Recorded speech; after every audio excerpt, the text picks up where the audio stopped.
Olá, eu sou a Milena e hoje eu vou falar sobre a minha pesquisa de iniciação científica, intitulada Saúde Física e Mental de Pessoas Idosas Privadas de Liberdade durante a Pandemia de Covid-19.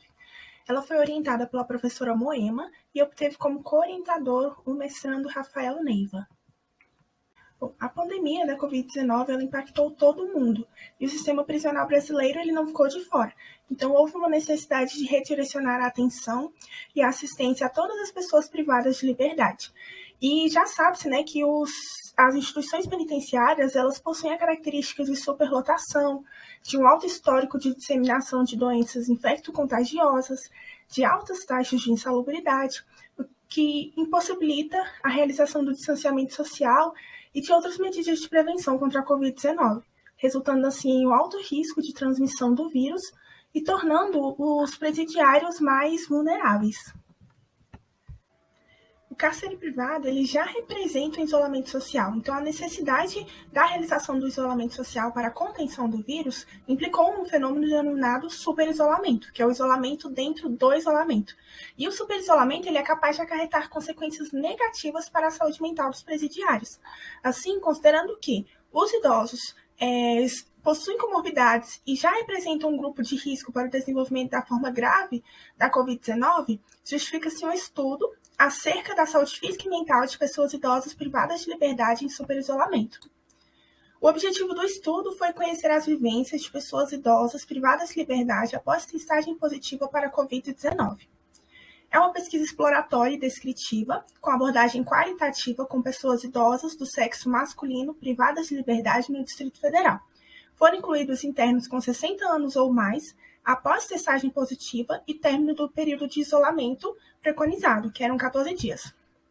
A coleta de dados foi realizada entre os meses de junho e julho de 2021 e utilizou-se dois instrumentos, que foi o questionário socioeconômico e o retorno de entrevistas semi-estruturado. As entrevistas elas foram gravadas e transcritas e submetidas a uma análise de conteúdo com auxílio do software Alcest. E o projeto ele foi aprovado pelo Comitê de Ética e Pesquisa e recebeu a autorização da Vara de Execuções Penais do Distrito Federal. Participaram da pesquisa 9 pessoas idosas e o software clivou os estados das falas dos entrevistados e dividiu em 2 eixos significativos. Aqui está a representação da divisão desses eixos. O eixo 1 é denominado Enfrentamento do Superisolamento, composto pela classe 4, Coping Religioso e Espiritual, e classe 5, Impacto Psicológico. E o eixo 2, Enfrentamento da Doença, composto pela classe 1, Ressignificação do Ciclo do Viver, classe 2, Sintomas Físicos e Emocionais, e classe 3, Implicação da Informação.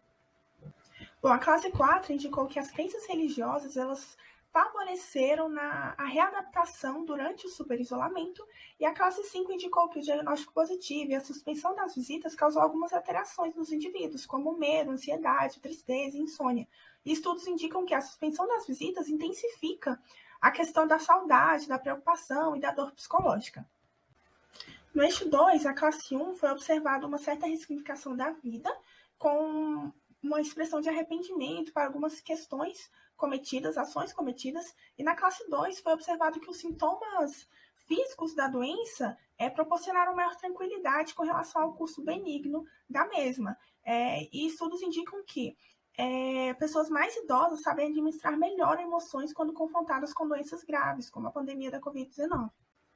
A classe 3, ela indicou que a dificuldade de obtenção de informação e a questão das informações falsas causou medo e preocupação entre as pessoas idosas. E a exposição breve a informações falsas e a capacidade de desinformação altera o comportamento do indivíduo e estimula emoções negativas, segundo alguns estudos. Bom, pode-se concluir que o período pandêmico registrou-se um impacto na saúde mental das pessoas idosas privadas de liberdade, gerando quadros de ansiedade e angústia. Além disso, o coping religioso espiritual, ele auxiliou as pessoas a lidar com a realidade que estavam vivendo. As desinformações e contra-informações aumentaram o risco do surgimento de um sentimento de ansiedade, tensão emocional, e a suspensão das visitas foram fatores que agravaram as tensões e impactaram a saúde física e mental das pessoas idosas. Essas são as referências e obrigada.